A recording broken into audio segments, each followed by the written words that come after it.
കർണനും ഏറ്റുമുട്ടുന്ന ദിവസം വന്നിരിക്കും. യുദ്ധഭൂമിയിൽ പടനിരന്ന് നിൽക്കുന്ന സമയത്ത് യുദ്ധം ആരംഭിക്കും.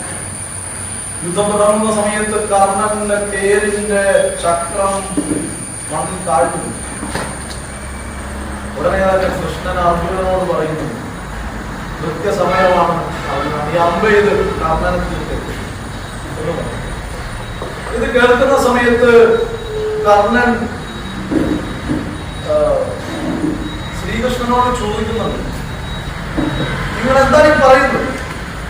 യുദ്ധഭൂമിയിൽ യുദ്ധസമയത്ത് പോരാളിയുടെ രഥം താഴ്ന്നു പോയാൽ അത് ഉയർത്തുന്നത് വരെ കാത്ത് യുദ്ധം നിർത്തേണ്ടത് യുദ്ധനീതിയാണ്. അതാണ് ധർമ്മം. നിങ്ങൾ ഈശ്വരനല്ലേ, നിങ്ങൾ ഭഗവാനല്ലേ, നിങ്ങൾ എന്തുകൊണ്ട് അത് തടയുന്നില്ല എന്ന് ചോദിക്കുന്ന സമയത്ത് കൃഷ്ണൻ ഈ കർണനോട് ചില ചോദ്യങ്ങൾ തിരിച്ചു കൊടുക്കും. ഏത് ധർമ്മത്തെ പറ്റിയിട്ടാണ് കർണ ഈ പറയുന്നത്? നീ ധർമ്മത്തെ സംരക്ഷിച്ചിട്ടുണ്ടോ?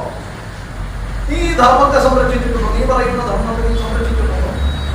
കൗരവ സഭയിൽ എല്ലാവരും ഒപ്പി നിൽക്കെ അവരെയായ ദ്രൗപദിയെ വസ്ത്രാക്ഷേപം ചെയ്യുമ്പോ ദുശാസനെ കയ്യടിച്ച് പ്രോത്സാഹിപ്പിച്ചത് നീയും കൊണ്ട് തന്നെ.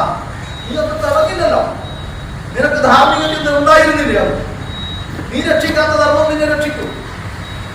16 വയസ്സ് പോലും തികയാത്തൊരു ബാലൻ അച്ഛനെ മറ്റൊരു സ്ഥലത്തേക്ക് മാറ്റി ഇവര് തന്ത്രപരമായി മാറ്റിയപ്പോൾ ചക്രവ്യൂഹം തകർക്കാൻ സ്വന്തം മനക്കരുത്ത് കൊണ്ട് വന്ന അഭിമന്യു എന്ന് പറയുന്ന അർജുനന്റെ മകനെ ഈ പിതാമഹന്മാർ ഉൾപ്പെടെ വർദ്ധം കൂട്ടിയിട്ട് ചക്രവ്യൂഹത്തിലിട്ട് വെട്ടിയും കുത്തിയും ഒന്നും നീ തടഞ്ഞില്ലല്ലോ. നിനക്കന്ന് ധാർമ്മിക ബോധം ഉണ്ടായിരുന്നില്ലേ? അതുകൊണ്ട് നീ രക്ഷിക്കാത്ത ധർമ്മം നിന്നെ രക്ഷിക്കില്ല. ധർമ്മോ രക്ഷതി രക്ഷിത എന്ന അർത്ഥവാക്യം അദ്ദേഹം പറയുന്നത് ആ സമയത്താണ്. അതുകൊണ്ട് ഭാരതത്തിന്റെ പാരമ്പര്യത്തെ, ഇതിന്റെ മൂല്യങ്ങളെ, ഇതിന്റെ സാംസ്കാരിക തനിമയെ, ഇതിന്റെ മാനവിന്ദുക്കളെയൊക്കെ സംരക്ഷിക്കേണ്ട ബാധ്യത നമുക്ക് ഓരോരുത്തർക്കുമാണ്. അത് മനസ്സിലാക്കിക്കൊണ്ട് നമുക്ക് ഈ രാഷ്ട്രത്തിൽ മുന്നോട്ട് പോകാമെന്ന് മാത്രം ഓർമ്മിപ്പിച്ചുകൊണ്ട് ഞങ്ങൾ എല്ലാവർക്കും